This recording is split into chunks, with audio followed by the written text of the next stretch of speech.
Ano pong masasabi nyo sa Amazon training and yung overall feedback nyo sa loob ng 1 month na nag-attend po kayo? Dami namin natutunan with regards sa online selling, especially sa Amazon. At yung way of explanation po ni Coach, okay po.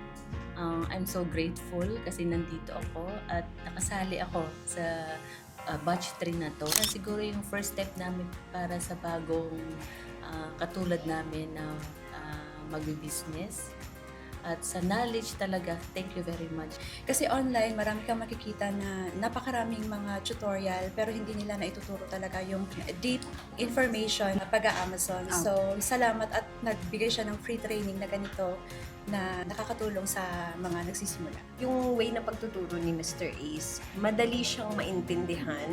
Marami kasi mga technical terms na as a normal person, hindi namin naiintindihan. Tapos interactive at maraming information talaga na matututunan. Tsaka pinaparamdam niya na hindi mo kailangan magkaroon ng malaking kapital. Thankful ako kay Mr. Ace kasi sinishare niya lahat ng alam niya para hindi lang siya yung maging successful, para kami, mga simpleng tao din, maging successful din katulad niya.